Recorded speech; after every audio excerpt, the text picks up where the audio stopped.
Welcome back to another episode of Your Palm Beach Guide. I'm Doug Evans. I'm the president and CEO of the Palm Beach Chamber of Commerce. We drop a new edition of this every week. It's even more fun than the TV show The Gilded Age because we have people here who can talk about all kinds of amazing things in Palm Beach County. I've got Jeremy Johnson with me today, who is the president and CEO of the Historical Society of Palm Beach, or the Palm Beaches. Palm Beach County. Palm Beach County, Historical Society of Palm Beach County. We rehearsed this, and I've messed it up 15 times, but we know who he is, and as far as I'm concerned, he is the king, he is the godfather of everything historical in Palm Beach County. And what I love about what you do, Jeremy, is that I spent a lot of I've been in Palm Beach for 40 years, so I've been here a long time, so I've watched how things have evolved and changed. But I spent a lot of my career in the Northeast where things are 250 years old. Yeah. Or 300 years old. We kind of don't have some of that here where it's 250 or 300 years old unless you do the mounds, sure, basically, which Absolutely. I'm familiar with. But what you do over in your facility in West Palm Beach, to me, which is the old courthouse, yes, is amazing. So welcome. We're so glad you're here today. Thank you. And I think it's terrific. How long have you been in your position? So I've coming up, I believe, on 15 years. Wow. But you know, time flies when you're having fun. It does. I'm a native guy, Doug, so born and raised. On my mother's side, I'm a fourth generation Floridian. Wow. So this work that we do is a real labor of love for me. I am just enamored with our educational system here in Palm Beach County and love the fact that we as an organization have an opportunity to support that in a major way. Well, I think it's great because, you know, when I watch the news every morning, they talk about more A schools, which means the education system here in Palm Beach County, which is exploding, by the way. It's growing exponentially. It means if we've still got more A schools, it's because they're partnering with people like you for education and content. And I think that's terrific. So with what you have going there, you have a permanent collection within the building? We do. We do. do. Tell me a little bit about that. Sure, absolutely. So as you mentioned, we're located in the historic 1916 Palm Beach County Courthouse in downtown West Palm Beach. We have two main exhibition galleries, one that we've dedicated to our grand exhibition, which this year will be exploring cinema and television in Palm Beach County and throughout South Florida. So our grand exhibition, which will open in November, is entitled Sunshine Cinema. Wow. So that is one of our main galleries that will occupy that. And then we have a second gallery that explores the places that are significant to Palm Beach County. In a county so large, Doug, as running from the Atlantic Ocean all the way out to Lake Okeechobee, there are so many diverse and interesting places for people to explore and to understand and to learn about. So that's what we love to do. I mean, with the landmass, is this one of the largest counties? I know in Florida, but the United States? It is one of the largest counties east of the Mississippi. It is. And we are, I believe, Doug, if my memory serves me, the 10th or the 11th largest school district in Palm Beach County. I believe that's correct. Yeah. Oh, that's correct. You know, and Jeremy, you've been here your entire life, which I didn't know that, which is even better than me being here 40 years. It kind of like makes me feel younger. I wish I was only 40 years, Doug. I know. But you know, the thing about it is the more time you spend here, the more you love it. And I can't imagine living anywhere else. I love living on the island. I love living in Palm Beach. I love what we do here. And you know, what I've noticed in you as a native, a fourth generation native, is it used to be the island and everybody else. And now it's a regional market. Where we're all working together. There's no longer that divide that was created by the water and the bridges. And I've gotten in trouble for calling it a regional market now because, look, Palm Beach is still Palm Beach. It's never going to change. It's evolving with the different kind of people who are living there. Most certainly we have traffic problems. We have urban core problems like everybody else. But when you have 1,000 people a day moving to Florida, and a percentage of those people moving to Palm Beach County or Southeast Florida, it's bound to create infrastructure issues. But I think it also creates opportunities for new audiences for people like you to get them involved. Absolutely. With so many people, Doug, moving into our area, there's such an appetite and an interest in our local history. And so we really are embracing the opportunity, and we want as many people as possible to learn about the rich history and cultural heritage of the county they're now calling home. We know, Doug, that through studies, people that are understanding of the history of the place in which they live tend to be more involved citizens. They get involved in local activities. They get involved in government. They vote. And it tends to make communities stronger and better places. So we really accept that challenge, and we embrace the opportunity to help people learn about and understand our rich history. You know, I was going to bring a book today that I'm reading. It's almost like an unabridged history of Florida, and it goes way, way back to the Spaniards, to how the United States ended up picking up Florida. I mean, to me, it's a fascinating history of Florida itself. Everything from the swamps, the indigenous people. It's cool, and it talks about a lot of things that it's not revisionist history, as we've kind of heard on some of these kinds of things. And I think it's a fascinating book. It's a thick book, and it's a bit of a hard read. And I'll text it over to you because we see each other please often do. enough. Absolutely. But it's a fascinating book that somebody turned me on to.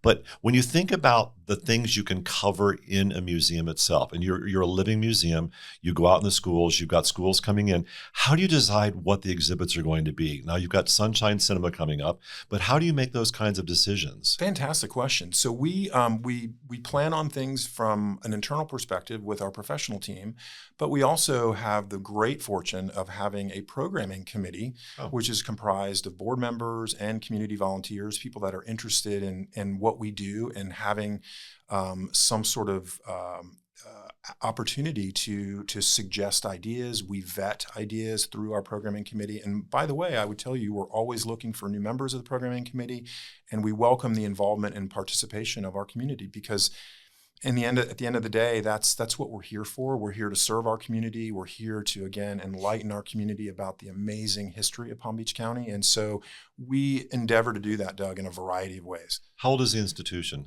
So interesting. We were incorporated way back in 1937. No kidding. So we have been collecting, preserving, and sharing the artifacts and ephemera that tell the history of Palm Beach County since 1937. That's amazing. We've got well over 6 million images in our photographic collection. We have two-dimensional objects, three-dimensional objects dating all the way back. I think we've got, for example, some glass plate negatives of the Intercoastal Waterway from like 1893. I got to see those. Yeah, fantastic. I've seen the photographs, from the Flagler times. Yes. And it's really, really fascinating. So with special exhibits, you got Sunshine Cinema coming up. For those of you who happen to pick us up now on one of the more visual channels like a YouTube, I have on a Lilly Pulitzer jacket today because last year, Jeremy had the great vision to do a fashion exhibit, which I thought was fast and wonderful. I loved it. Thank I you. loved it. And so Lilly Pulitzer, of course, who is a Palm Beach original, for goodness sake. Oh, and a fantastic partner.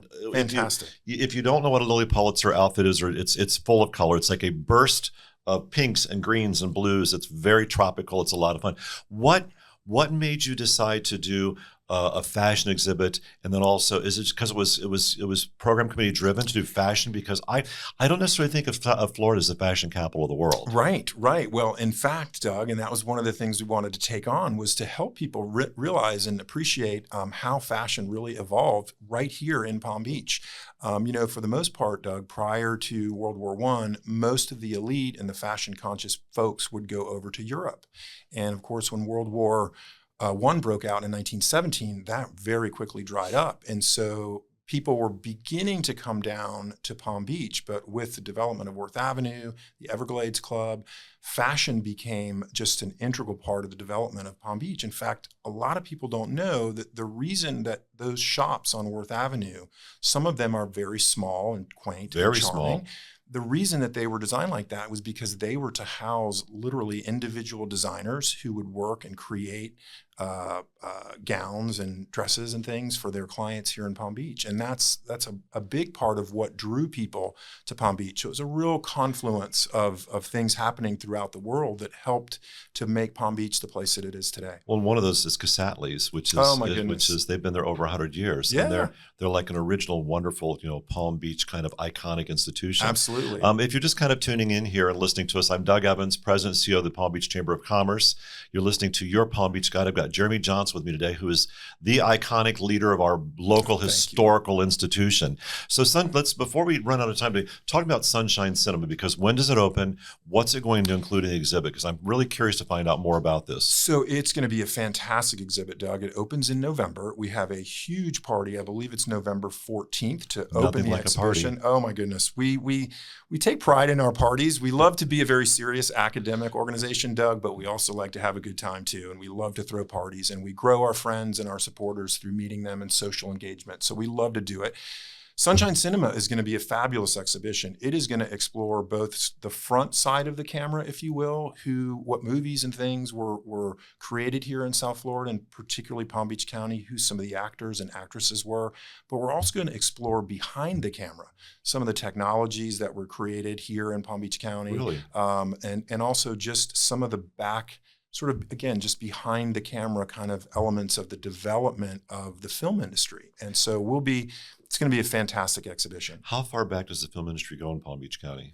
Really back to the turn of the 20th century. That's what I thought. And it's interesting, Thomas Edison and Henry Ford had places over on the West Coast, and Correct. Thomas Edison was developing his motion picture technologies during the turn of the 20th century. And so some of that stuff, obviously, with the Ziegfeld folks coming from New York, and there's just such rich history here that ties us together with the film industry. It's fantastic. Well, all the movie stars and celebrities who used to come to Palm Beach in the 50s and 60s, to come to the Royal Poinciana Playhouse.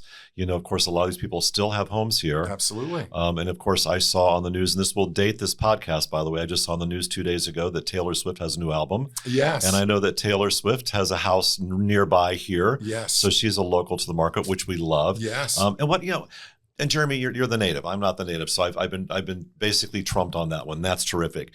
But you don't really realize how many celebrities live here.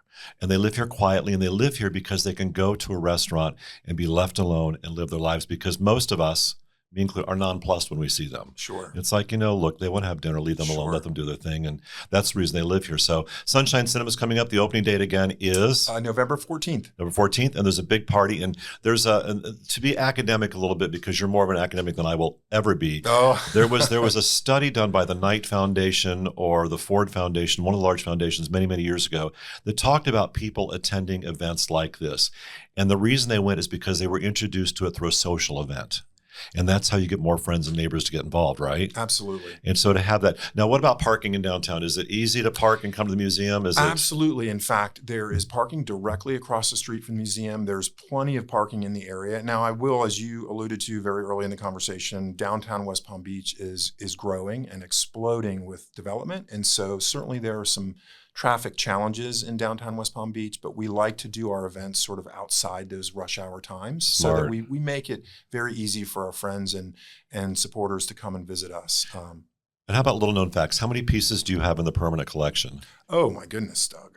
Millions. Okay. Millions. Yeah. In fact, we occupy a large portion of our space in the historic 1916 courthouse for our archives, but we literally outgrew that years and years ago. So we're now in offsite storage as well. We've got about 4,000 square feet of offsite storage that is literally stacked floor to ceilings with artifacts and ephemera that we've collected or have been donated to us over the years. And it's fascinating. It's truly amazing. Every museum I've ever been involved with in my life, they always outgrow their storage space for their archives. And that's a problem. That's a challenge, because for two reasons. It's not on site, it's not accessible, and it's expensive. Yes. And for you to store your archives, because you're a nonprofit organization, you're a 501c3, people can write a check and get a great tax deduction to it on top of all the good stuff. But it's expensive to store offsite, especially as the Palm Beaches have become more expensive as far as real estate. Yes. So where are you storing your stuff offsite? Is it close by, I hope, or is it? So we have a great partner, a dear friend of mine, really did us a tremendous deal. We're at the historic Halsey building on Datura Street. Oh, sure. Where we have 4,000 square feet of storage space. I'll give a shout out to my good friend Dave Felton, who owns the building and has really been supportive of our organization and worked with me to, although it is an expensive endeavor, I think I'm paying about $90,000 a year to store our artifacts. But regardless, it's something that has to be done. We're charged with caring for and preserving these artifacts for future generations to learn from them and to see what things were like generations before them. So it's so critical and so important. It is our archives and our archival collection, we like to say, is the heart and soul of the organization. Of course it is. Tell me about education programs for the schools. What do you do with the schools? So great question. We have a wonderful partnership with the School District of Palm Beach County. We not only bring programming into the classroom in several forms. We have a wonderful traveling educational trunk program, which is essentially a couple of weeks of lesson planning in a box, complete with all the materials a teacher would need to cover a particular subject matter, whether it be the pioneer era or indigenous people or any variety of subject matters. So we bring educational materials into the school district, and then we also bring students to the museum, which is one of the things that we find is a great bookend to the educational The experience. experience on site. Absolutely. We can teach young people about certain things in their classroom, but it is so much more impactful, Doug, when they visit the museum. They can see some of the artifacts. They can hear from our incredible volunteer docents that can regale them with stories of elements and times in the past. And we just find that experience of visiting a museum, having a warm educational experience is so meaningful for our students. And it's something that really energizes me personally and, of course, our professional team, which is incredible. Do the schools still have a year that's called Florida History you have to take? So they do, as a matter of fact. What grade is that The state typically? of Florida says that students in 4th grade learn about state and local history. And then in 7th grade in middle school, they learn about the legal system, our democracy, how our democracy functions. And I would like to tell you, Doug, and this is something that I tell folks all the time, if it weren't for our programming, teaching people about the court system, about how our government works, there's very little of that education, unfortunately, going on in our school system. And I like to think we're educating our future leaders about the history of how we've arrived at where we are today. And if we don't understand how we've arrived at where we are today, how are we going to be able to make informed decisions about the future? We're not. We're absolutely not. I'm so relieved to hear that the school systems are still required to do history, because I was afraid that with the core competencies, with reading, writing, arithmetic, that maybe that had drifted away somehow. I'm so happy to hear that it hasn't. And what's nice about that is it fully embeds you as an institution within the education system to teach young people about what it's about, and hopefully convert them at some point in time into a lifelong lover of history. That's for sure. Absolutely. Any big plans that you want to announce besides Sunshine Cinema that's coming up here? Absolutely. We have an incredible partnership with a new artist in residence, Helmut Kohler. I know exactly what that is. Absolutely. So we're delighted to be featuring some of Helmut's pieces throughout the season. We're so grateful that he partnered with us as our artist in residence this year. We also just have an amazing season planned. We just completed our season guide where we articulate from September through the end of April all of the offerings that we provide for our community. And they're varied. They're social things like opening receptions and cocktail parties and engagements of that sort. But then we also do some very academic offerings as well for people who are really interested. We have a fantastic distinguished lecture series, History Speaks. And we do we bring in other traveling exhibitions so that we're always giving people, Doug, a reason to come back to visit us. And most museums don't do that.